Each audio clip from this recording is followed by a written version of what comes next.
All right, so my name is Naya Lekht. I was born in the former Soviet Union. How many of you were born or have parents who were born in the former Soviet Union? Okay, it's significant that I say this. I share this part of my background because I think that if I didn't have parents from the former Soviet Union, I wouldn't understand what we're dealing with today in the United States of America and in the West when it comes to Israel, when it comes to anti-Zionism, and when it comes to anti-Americanism. So I'll tell you a little bit about myself. I came with my family when I was 6 years old. We went to Los Angeles. I grew up in Los Angeles. I'm pretty recent to New York. It's not, I don't really love it, let's put it this way. It's a loud city. But my parents put me into a Jewish day school growing up, did not experience any form of bigotry. Everything was great, and then I went to college in the early 2000s. So I'm kind of dating myself. So I went to college in the early 2000s, and I encountered, things like, hey, ho, ho, Zionists have got to go, and Israel Apartheid Week, and Israel is committing genocide. Even back then they were saying it. And I knew right away what I was dealing with. And the reason I knew is because my parents arrived to this country from the former Soviet Union. Now, a lot of you raised your hand. I have a question. Those of you who did raise your hand, do you speak to your parents about their experiences in the Soviet Union? They usually tell. They usually tell you willingly, or so how many of you, at least let me rephrase the question, how many of you have heard of the stories that your parents maybe share about what they went through in the Soviet Union? Yeah. So these stories are invaluable because they help prepare me when I saw it and I knew it. And the thing is that the Jewish community in the United States of America, when I came to Hillel, when I approached Hillel, when I approached campus professional organizations, and I told them, they told me, don't make any noise, stop making it, it'll all get better, don't make big splash. That's one thing. The other thing they told me was anti-Zionism is not a form of Jew hatred, it's political criticism. And I'm like 18, 19 at that time. I didn't know they're the professionals. But my gut was like, no, this is not political discourse. And that's kind of where I want to have this conversation with you guys today, is what is anti-Zionism and why do we care? Rabbi Katzen said in the beginning, this is about your connection to the land of Israel. One of the biggest mistakes, huge mistakes, that American Jews in the Jewish education make is they define Zionism as political. It is not political. It is our identity. Zionism consists of root, Zion, and the suffix, ism. And ism usually has to do with ideology. Think nationalism, feminism, Marxism, fascism. So we in the United States have been focusing on the suffix and forgot the root of the word, Zion, Sion, on our connection to the land of Israel. So that when my mother, and then I'll start the PowerPoint. When my mother shared the following story with me, quite recently she said, she's a lab technician, so she's in science. She was working in a hospital in the Soviet Union, in Ukraine, and she said, Naya, every week we had politinformatsiya meetings. These are political information meetings. I said, okay, what were these meetings about?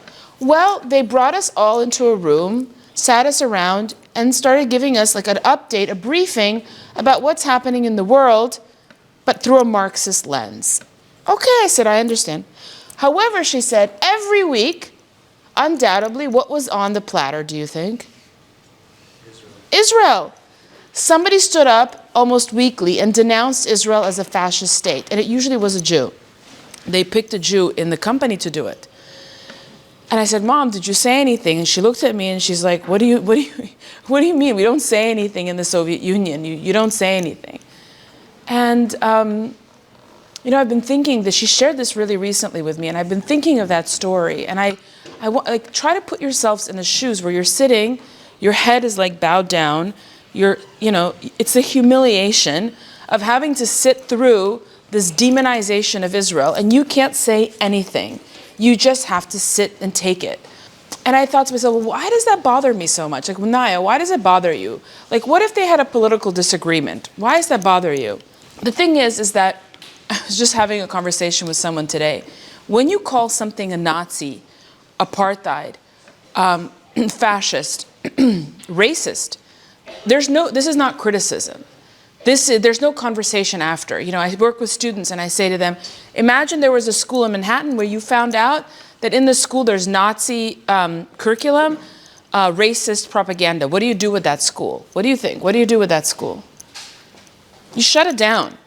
You either shut it down or totally remove leadership and bring in completely new leadership. So when you say things like that about Israel, this is not criticism. And most of you are very young. You're not married, but one day you will be married, Bezrat Hashem. And when you want to criticize your spouse, you want to uplift them to do something better. There's nothing uplifting about telling the Jewish country that it's a Nazi country. There's nothing like, ooh, let's help them, transition into a democracy. That's not the goal when they say Israel's a Nazi state. The goal is to demonize in order to destroy.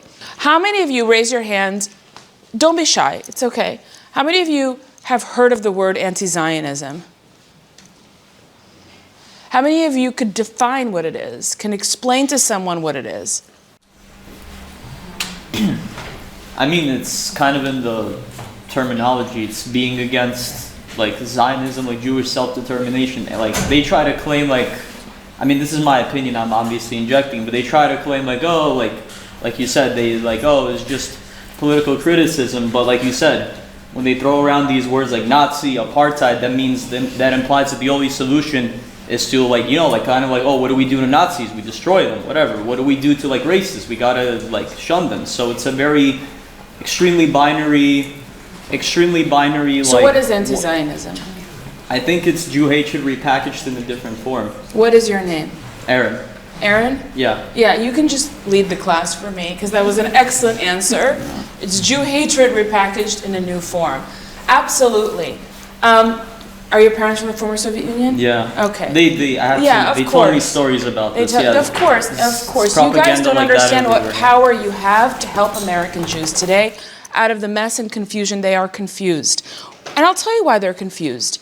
Because when you call something racist, or apartheid, or Nazi, these are terms that you use in political discourse. And so they think this is a political conversation. It's not a political conversation. By the way, it was designed by the Soviets. It's by design to look like politics. All right, so my goal tonight really is twofold. One, I want to clarify what anti-Zionism is so that you can, when somebody asks you, and they will ask you, so you can have an answer. So you can have that clarity for yourself. And my second goal, hopefully I'll get there, is how do you advocate? Because I believe I just wrote an article for JNS. I think that our advocacy has failed. So we'll talk about that at the very, very end. When? When? All right, so what if I told you that there's this hate movement, and this is what it has produced. You guys know about these two young souls, right, who were murdered last year. This is from kibbutz in Israel. This is Shani Luke. I don't know if you remember her. Yes. And this is this Jew hater in Colorado who lighted up these incendiary devices to basically kill and harm Jews who were walking hostage walks. Okay. This is the product of anti-Zionism. Yet we're missing it in the United States of America because it doesn't look like a hate movement. It looks like a love movement. Next, please. This hate movement, which is known as anti-Zionism, is very difficult to detect. It goes under the radar because it often employs political language, genocide, apartheid, racist, but also it taps into our desire to be good. Because who doesn't want to stop a genocide? Who doesn't want to liberate a people? Who doesn't want to end an occupation? That's why it's so difficult to actually fight it. Because people who buy into this, they think they're rescuing the world. They do. We're going to talk about that in a bit. Next, please. So again, as I say, who doesn't want to free a people, globalize a movement, end an injustice, stop an injustice? Everybody wants to do that. All right, let's continue. So if it's so difficult to discern, to identify, how can we identify it? Let's go to next, please. All right, and here I would like to introduce you to this model that I created. How many of you have ever heard of Rabbi Jonathan Sacks? You've had, okay, Rabbi Jonathan Sacks is king. He's the GOAT, whatever, you know, he's amazing, okay? In the year 2017, he gave a talk, and he said something that was like, it just, a light bulb went off. And he said, Jew hatred is a virus, and because it's a virus, it mutates. And Jews, he says, were once hated for their religion, and then Jews were hated for their race, and today, he said, Jews are hated for their country, for their nation. And I thought, that's really a very good way of conceptualizing this is difficult form of hatred that has the capability of evolving.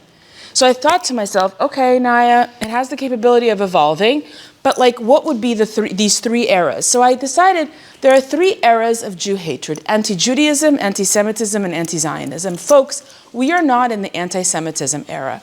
We're in the anti-Zionism era, but we're using language from anti-Semitism, and it's not helping us, okay? In each era, though, what's interesting is that each time we, Jews, are constructed as villains, as the demon.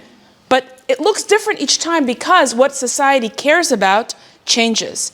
So in the era of anti-Judaism, what people cared most about was Christianity.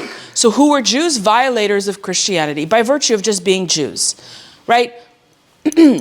As the world evolves, it goes into a different era known as anti-Semitism, post-Enlightenment.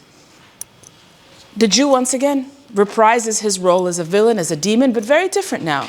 Now, it's not that they hate us Jews for our religion. They don't have a problem. It's racial hatred. And what is our violation? We violate the purity of race. I mean, I'm being very kind of broad and simplistic, but just kind of clarifying it. So in each era, we are this villain, and our villainy is in direct contradiction to what is moral at the time. Okay, well, people no longer think that race and racism is moral, and they did once. FYI, they did.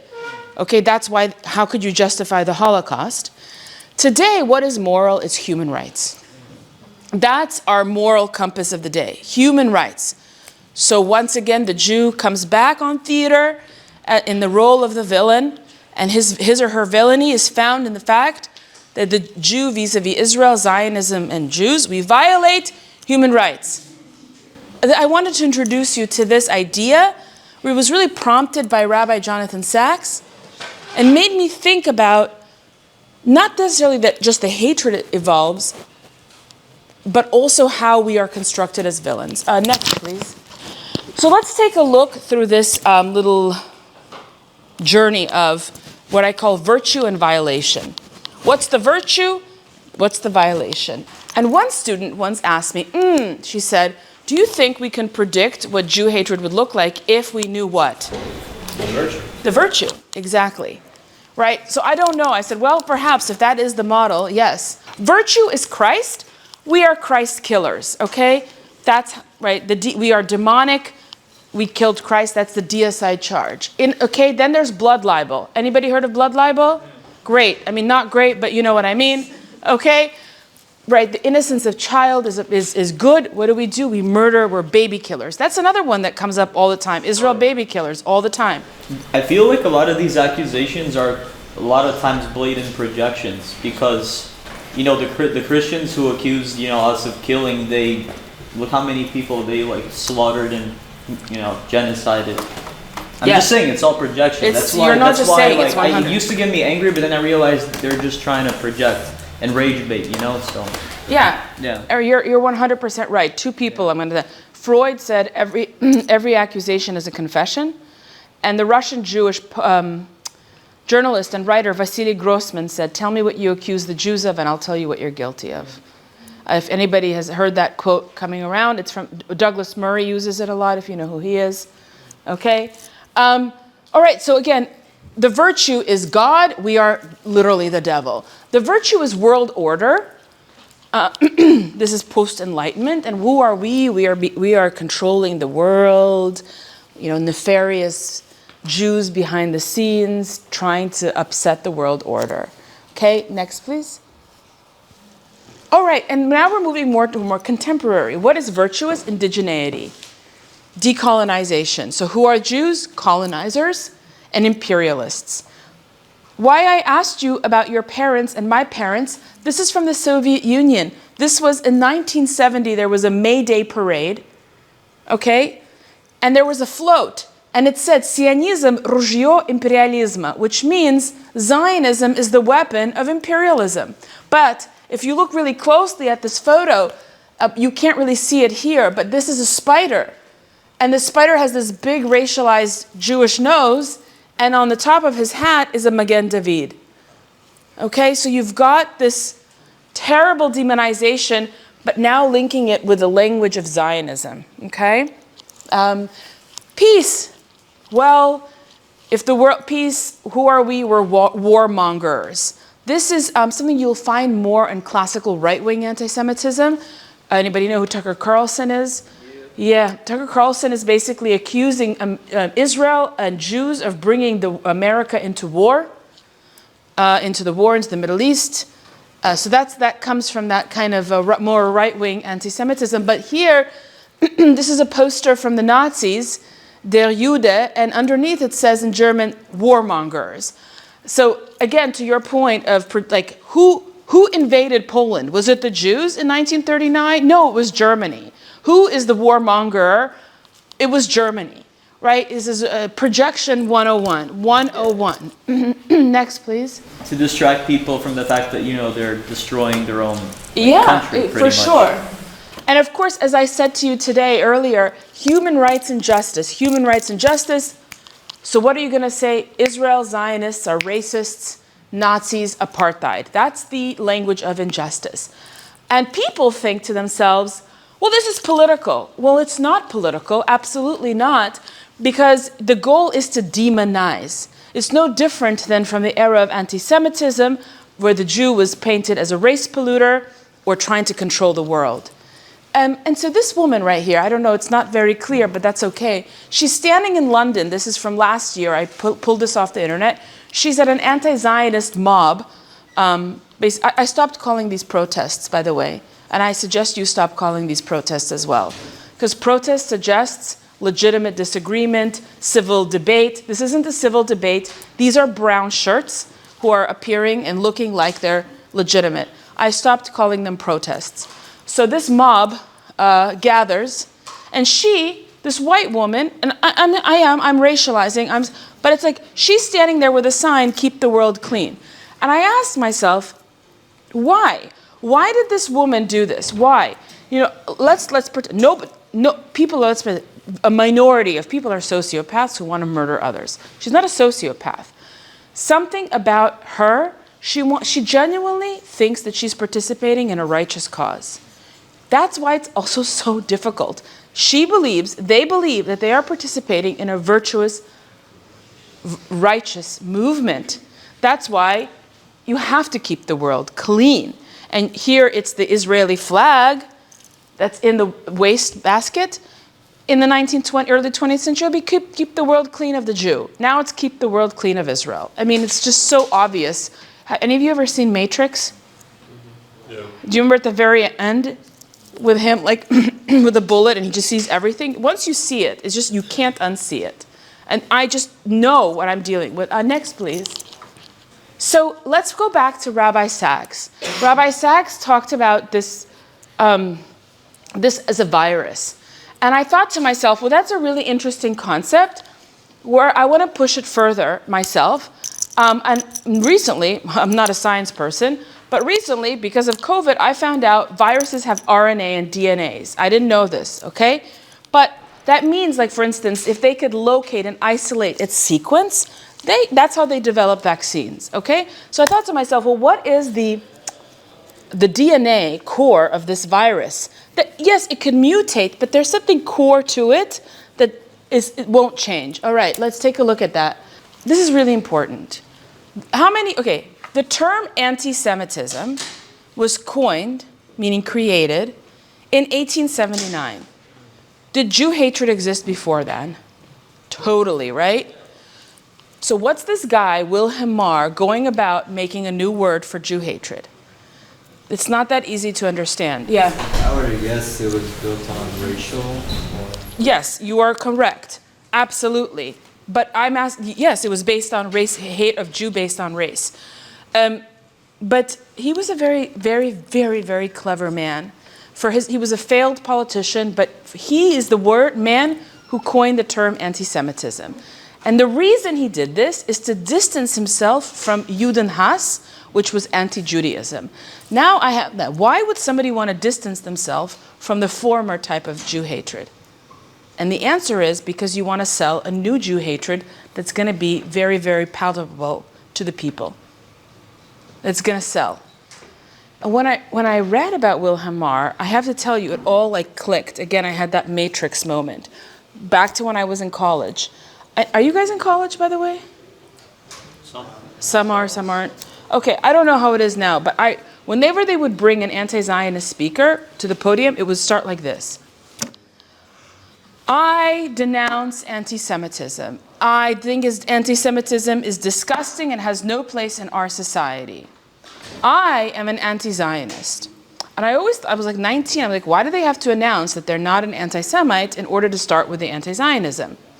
When I learn about Wilhelm Marr, he's creating a new term to say, I don't hate Jews based on their religion. No, I don't have a problem. It's a new, I have come up with a new word to describe something that's very scientific and legitimate, to hate Jews based on their race. So that's really important. The modern day Jew hater is a very wily, tricky creature, if you will. The way that they package their hatred doesn't look like hatred, because who wants to buy hatred? Nobody wants to buy hatred. But it looks good and shiny, right? So that's what they do, Jew haters. Next, please. Back, the diagram of anti-Judaism, anti-Semitism, and anti-Zionism. Each one is constructing us into a villain. Christ killer, blood libel, vermin, world domination, colonizer, racist. Okay? It's just whatever the society deems to be the most important thing, we are in contrast to it. Next, please. So back to that, what I was saying, if I could locate its DNA sequence, and I thought, yes, there are 6 key features to this hatred.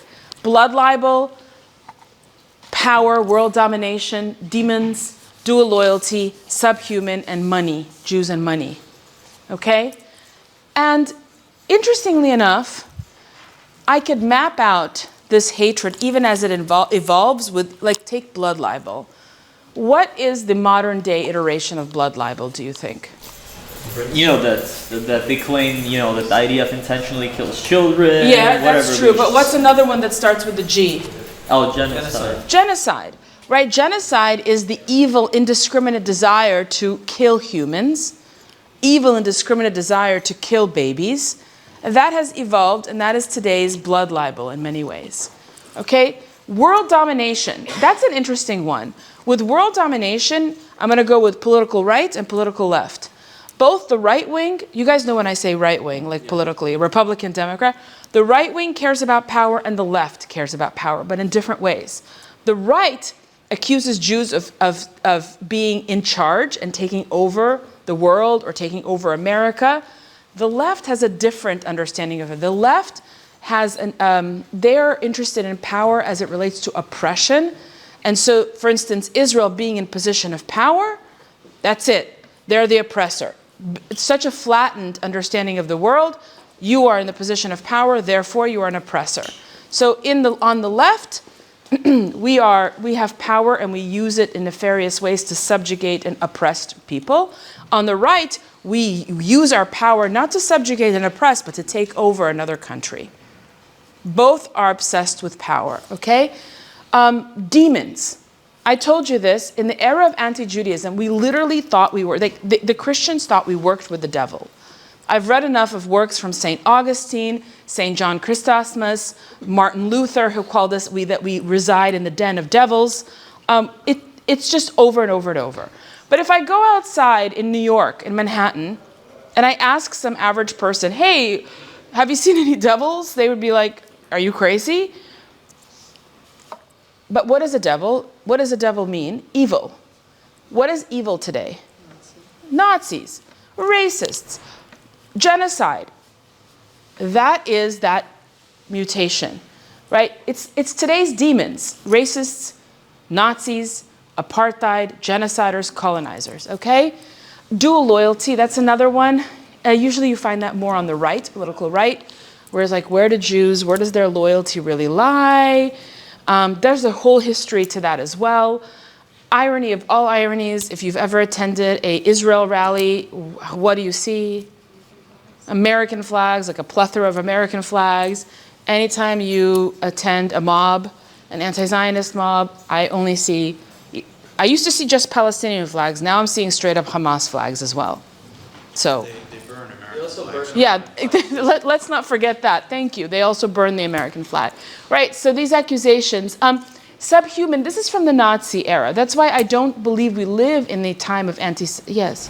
The dual loyalty bit, doesn't that also, just as a curiosity point, does that go as far back as the whole, like, kings had Jewish, what do they call it, ambassadors, country to country, like way back? I have no date for this. So my understanding of dual loyalty goes back to the fact that Jesus was betrayed by Judas, and Judas was a traitor. But you may be, I don't know what you, maybe, I'm not sure. Subhuman. Israel is not portrayed as a rat or as a vermin. It's not where we're in right now. That's in the era of Nazi anti-Semitism. Let's move forward a few slides, please. I don't want to, these are, this is blood libel.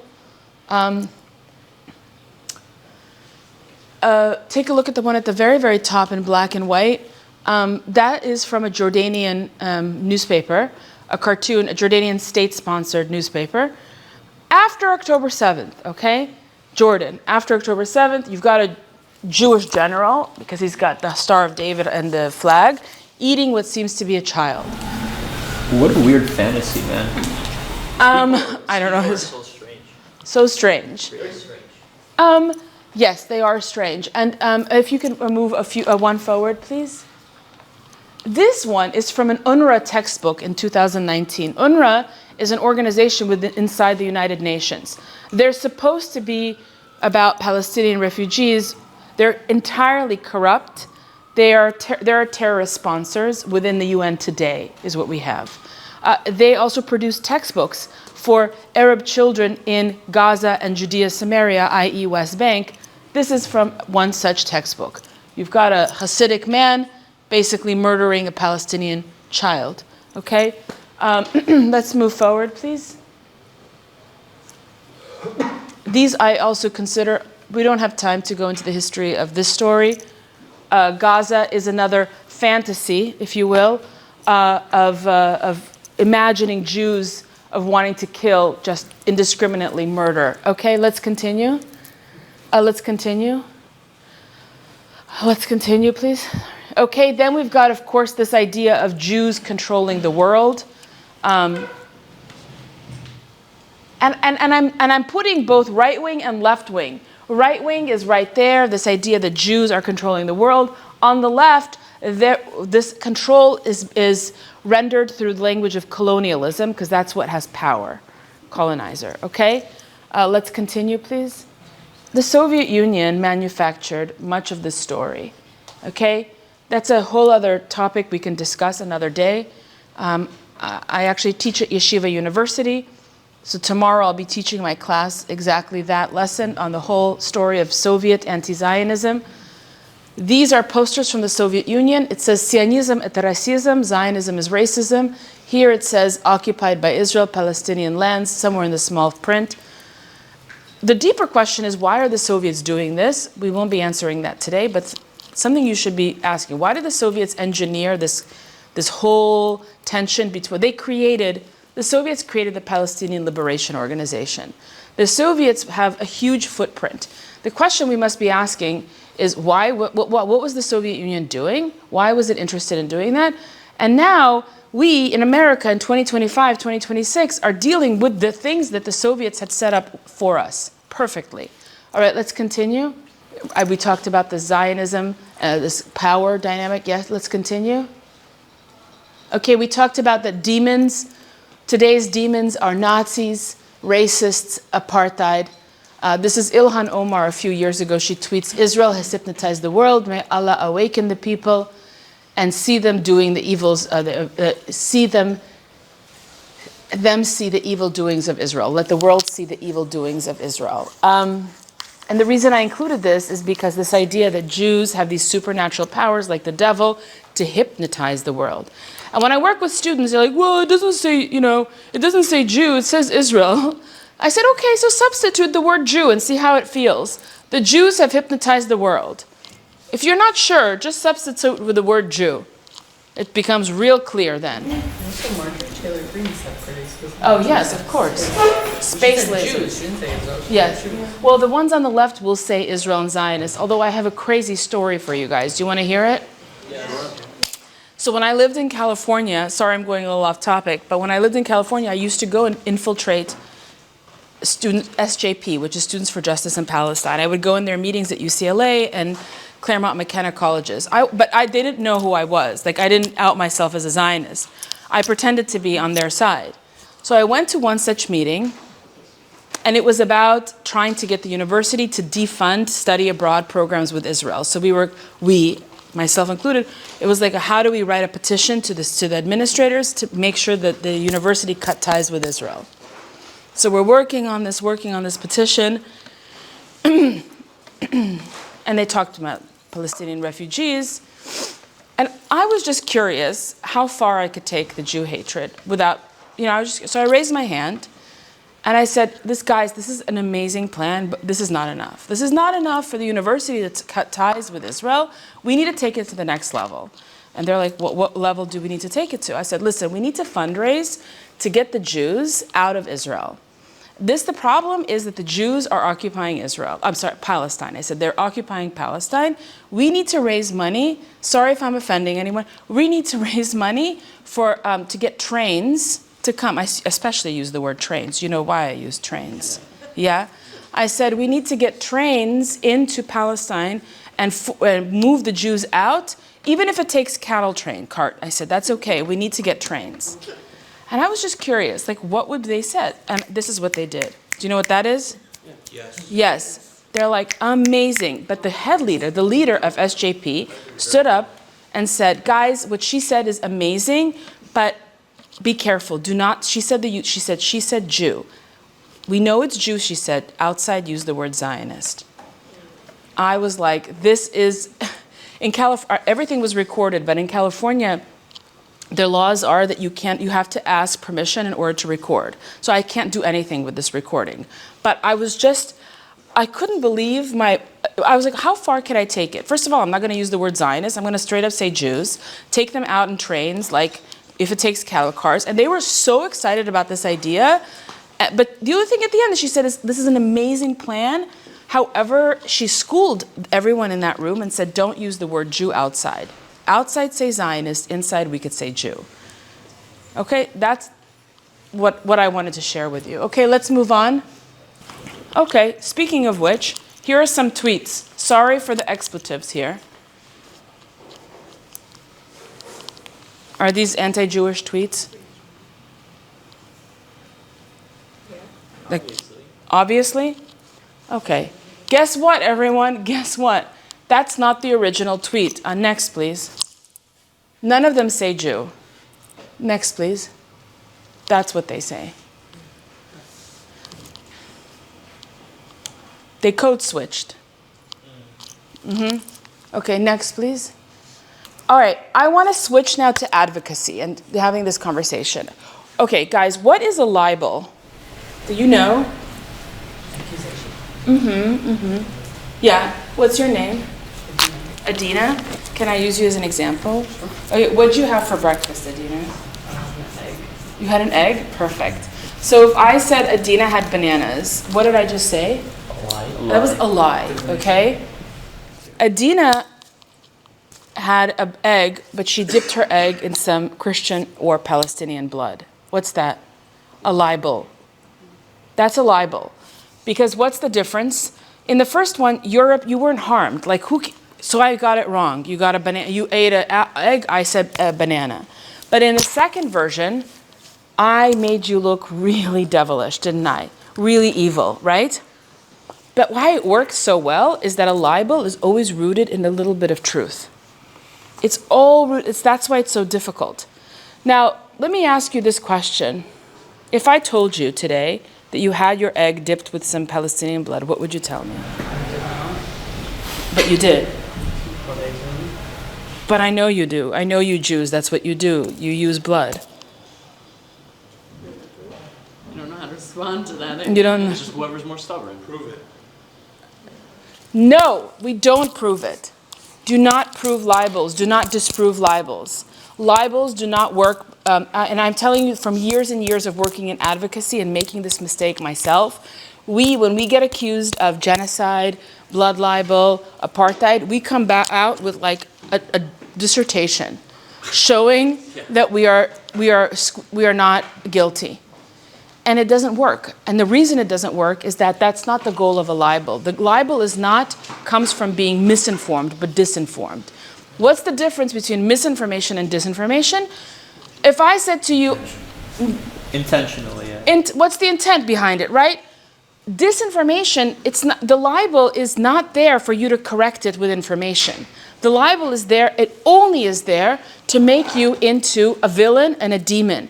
It will not respond to facts. We've been sending our very amazing children onto our campuses, myself, you, sitting there trying to disprove libels. But libels are not born from misinformation. They're born from disinformation. So if somebody came up to me and said, I don't know, I ate eggs dipped with blood, I'd say, have a nice day, bye. I don't engage. I really don't engage. But I also would expose them for their hate. I would say, you're engaging in hate speech right now. You are engaging. I know what you're doing. You're trying to demonize me. I'm not going to stand for it. What you're doing is deploying a libel. I put it back on them. I'm not going to defend myself against a libel. A, it doesn't work. B, I have nothing to prove. I have nothing to prove. Israel has nothing to prove. You have nothing to prove as the Jewish people. Does that mean Jewish people can never do bad things? No, we're human beings, of course. That's not the point. But the thing with libels is they assign collective moral guilt on the entire people, right? So I know we only had 5 minutes. Does anybody have any questions? Yes?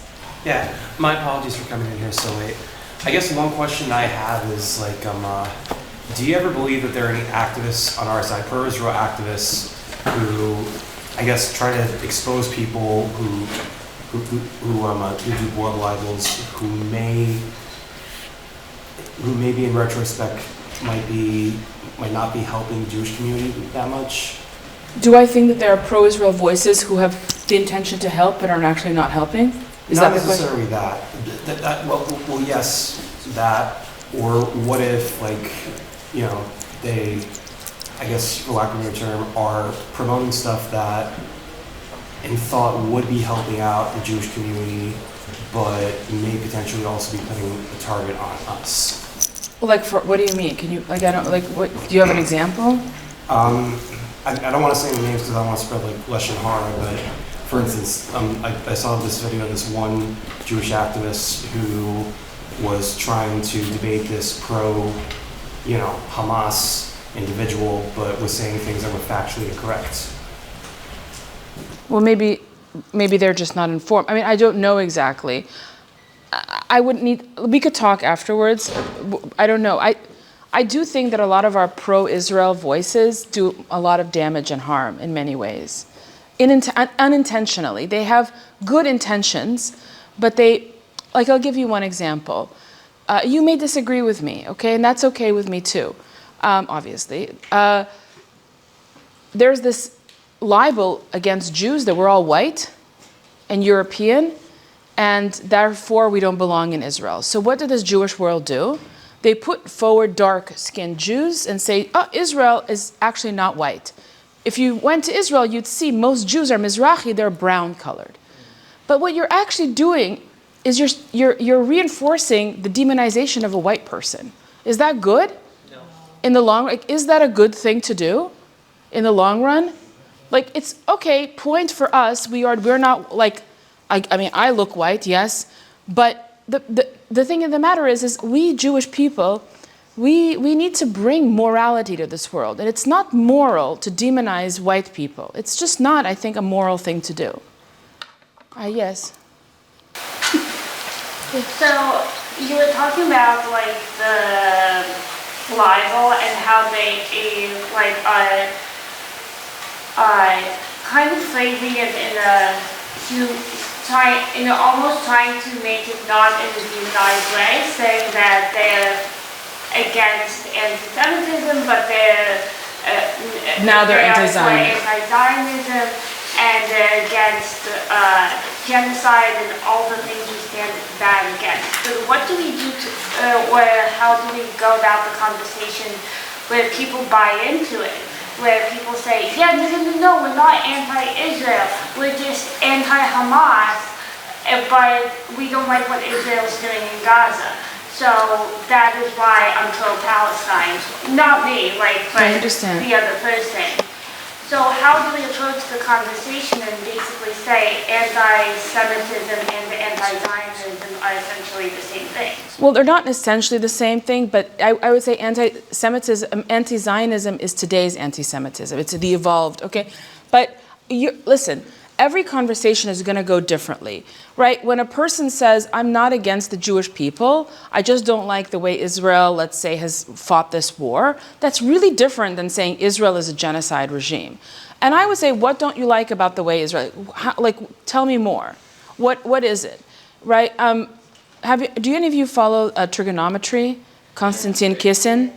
Yeah, so he kind of asked these logical questions of this Dave Smith, okay? And, it's like if a person's willing to sit down with you, that's the other thing. If they're not, I say don't waste time on somebody who says Israel is a genocide regime. It's not worth your time. But with people who are like, there are people who are genuinely misinformed, you can't sit with them and be like, well, what makes you say that, right?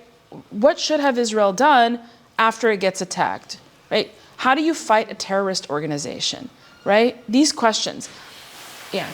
So, but going off of that, oftentimes when I say, well, what do you do about it, if you disagree with what Netanyahu's doing, and they say, well, I don't know, and, I don't know either what other... Your job is to make them see when what they say demonizes the Jewish people.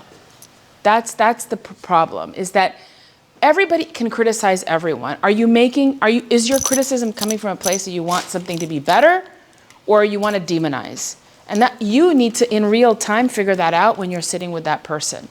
I am not interested anymore in having conversations with a person, and I'm very active on social media, and I get tons and tons and tons of people saying crazy things. I don't engage. I don't engage. Well, why would there's nothing, it's a psychosis. Jew-hatred, the Jew-hater is always obsessed with the Jew. There's only really one occupation, and it's the occupation in their mind with Israel and Jews. And so for me, I have one mission, to educate the Jewish people. But you asking a very important question, which is what do you do? How do you talk to people? It depends on that one-to-one conversation. I have to take some other questions. Sorry. Yes? Yes. How would you, okay, so this is pertaining to the idea that Jews run the world, right? So, the belief. How would you counter-argue someone who brings up statistical facts, like, for example, majority of people who run the media, who are in the media, or who are in Hollywood, are Jewish, just so happen to be Jewish? Mm-hmm. Or even the fact that all of the Bolsheviks and communists were, not You're all, totally right. Statistically. You know why it's very difficult is that, I'm going to say something, Jews are hated, but they're not oppressed. We are a hated people, but we're actually not an oppressed people. We do well. Look We are overrepresented in Hollywood. We are overrepresented in certain places. But when you jump from that to we control the world, that's already like, I'm sorry, that you're getting into conspiracy land, right? So how would you counter argue? There's nothing to argue. I don't count, like, that's a conspiracy. Right. There's no way to counter a conspiracy, right? And conspiracies they're like libels. They're really tough. They've codified in like data. They have all this data that they've researched, and I don't engage with that. One last question, yes? Maybe mine afterwards. Okay. Yeah, please. Just out of curiosity, aside from Nutria Carta, like actual Hasidic groups, what's your opinion on, obviously Samar is very famous for this, but there's also the Pupa dynasty and a lot of other Hasidic dynasties that logically assumed through like Talmudic discourse that it's I guess good to be anti-Zionist Yes. from a religious point Yes. of view. Do you have any? Yeah, I'll tell you my understanding, and again, I'm not a scholar, I'm not a rabbi, but here's my understanding. Naturi Karta, I'm going to leave them for a second, okay, to the side. I tell my students this all the time. First of all, there are two types of Jews who participate in anti-Zionism. There's Jews like Naturi Karta and Jewish Voices for Peace, and if not now, who participate in a movement that wants to destroy Israel. I think that if you ask religious Jews, like Haredi Jews, like Satmar, who they actually do think that Israel should belong to Jews. Their disagreement is theological in terms of how we get there. Am I correct? Right. The issue is, like, if the Messiah came today and took us all on eagles came, they'd be like 100% let's go to Israel. They're not denying Israel's centrality to Judaism. Their issue is that the government is secular and the way that we got there was not theological the way that they wanted. Would you say? Yeah, but it's very interesting that today I spoke to a guy, just wanted to tell you, look at this guy. It's a pleasure to introduce Look at this. Chaim Meisels, Chaim Meisels, Office of Golani. Office of Golani. So here at the World Zionist Congress, my mission is to make Today. sure that all the soldiers who went from the United States to serve in Israel or from all over the world, to make sure when they come back that they're not forgotten, and we support them physically and mentally with whatever help they need, because they stood up for Israel, so we don't forget what they did. We're still going to keep on supporting them and fighting for them and making sure the needs are met by us.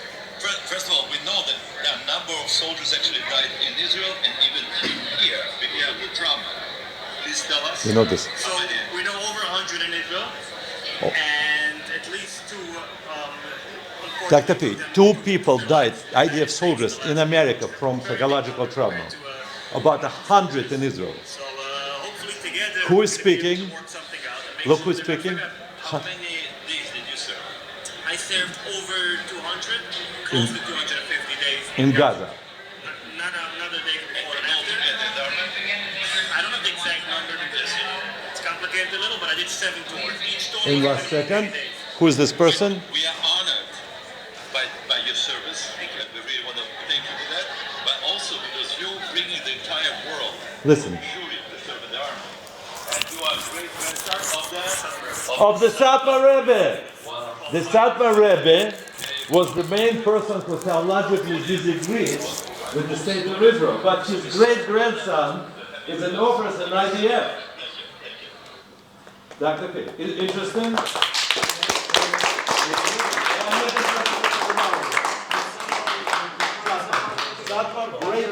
After October 7th, they actually started praying for Israel. And but as you see, one of the great-grandson. First of all, before I want to thank, of course, such a pleasure and honor for us to have you. Thank you. Just one thing I wanted to tell you. I would love us to do something. Yes. Somebody, the chief rabbi of Moscow, Pinchas Goldschmidt, said in the name of Elie Wiesel. Anybody heard about Elie Wiesel? Yeah.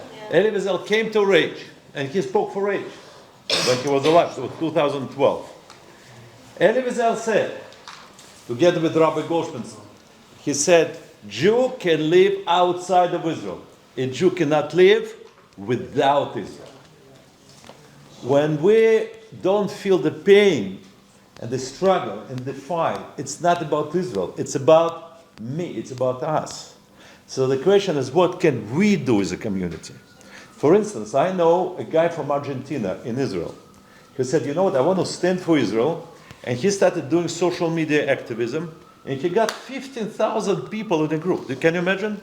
He recruited 15,000, and he said, there are billions of anti-Semites, what can I do? I want to speak to the world, to the Gentiles, because otherwise we speak to our Jewish groups between ourselves, and our voices are not heard where they should be heard. So what do? We need to invite Jews and non-Jews to join us to stand for Israel together. Because, for instance, you post on social media, correct? I do. So let's say, I enjoy very much Dr. Lecht's post. Let's say, if she will share it with us, with the RAJE group, and we'll ask, the moment you shared your post, let's say on YouTube, on Instagram, can we like it together? Can we like it together? Of course, there are bots that can do it, robots that can do it. I can buy them? I can buy them? You can buy them? No, but what if we as a group support your post, for instance? Yes. Do you know what it can be? Your post will go viral. Because if 100 people together will like it and comment on it and share it, the algorithm will say, wow, this is something interesting. And instead of 1,000 or 10,000 people, 100,000 and millions of people will see you. Good idea? Good idea. So I just wanted to create this kind of a program to support Dr. Lecht. And if you want to create posts, what do you think about this? I love to create. What about you creating posts? But what about us having actually a studio, a podcast? A studio. I have a podcast, by the way. You have a podcast, meaning physical podcast as well. Or you have a podcast, right? You interview people. I do. You interview people. So what about you creating RAJE podcast and interview interesting people, inviting here? We have so many wonderful people coming. We can make a regular podcast and we can create content. Yes. And we can share content. Yes. And we can reach, let's say, one of my Russian friends, just one example, came 3 years ago from Moscow, lives in Israel. 6 million views on his YouTube channel a month. Who is this? Ezra Moore. Okay, there is a guy who puts 6 million views. Okay, mainly in the Russian-speaking world. There are other guys that have millions. Do you know how many non-Jews, Muslims for Israel? Do you know this? In the Russian language. Wow. There is a Georgian guy, they have millions of views. There are people that do it. However, if RAJE can put them together in Russian language, give the platform, use the AI, probably have AI specialists, and technology, but first of all, we would like to take your voice and make it heard and amplify it. Okay.